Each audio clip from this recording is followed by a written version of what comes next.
মৌসুমী বায়ুর প্রভাবে চট্টগ্রামের গত ৪৩ বছরে সর্বোচ্চ বৃষ্টিপাতের রেকর্ড ভেঙেছে। নগরীতে দেওয়াল ধসে একজনের মৃত্যু হয়েছে।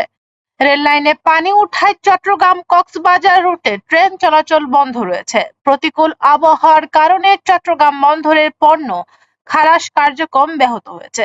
এছাড়া চট্টগ্রাম শাহ আমানত আন্তর্জাতিক বিমানবন্দরে অবতরণ করতে পারেনি দুটি আন্তর্জাতিক ও একটি অভ্যন্তরীণ ফ্লাইটও। গতকাল মঙ্গলবার ৭ই জুলাই বিকাল ৩টা পর্যন্ত পূর্ববর্তী ২৪ ঘন্টায় চট্টগ্রাম নগরীতে মোট ৪১২ মিলিমিটার বৃষ্টিপাত রেকর্ড করা হয়েছে। টানা ভারী বর্ষণে বন্দর নগরী চট্টগ্রামে জনজীবন স্থবির হয়ে পড়েছে।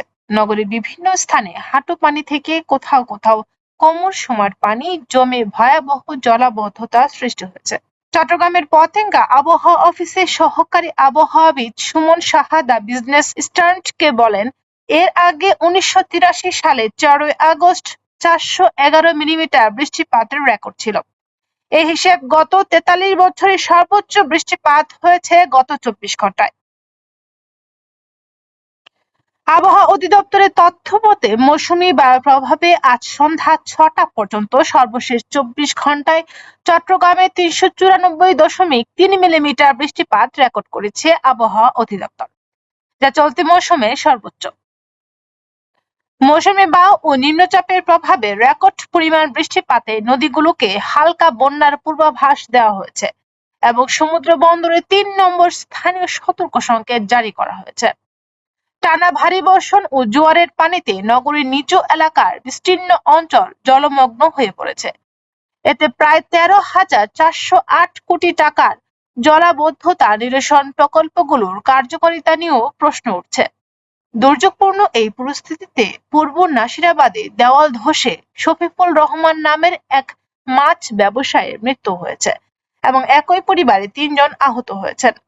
এছাড়া পাহাড় ধসের ঝুঁকিতে থাকা ২৬টি পাহাড়ের ঢাল থেকে বাসিন্দাদের নিরাপদ আশ্রয়ে সরিয়ে নিতে মাইকিং ও উচ্ছেদ অভিযান চালাচ্ছে জেলা প্রশাসন।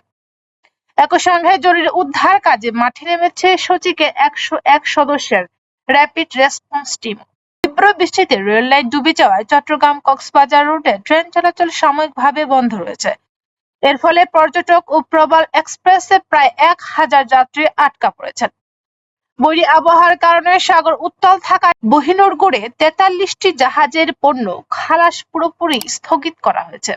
এছাড়া শাহ আমানত আন্তর্জাতিক বিমানবন্দরে অবতরণ করতে না পেরে ৩টি আন্তর্জাতিক ও অভ্যন্তরীণ ফ্লাইট ঢাকায় ডাইভার্ট করা হয়েছে।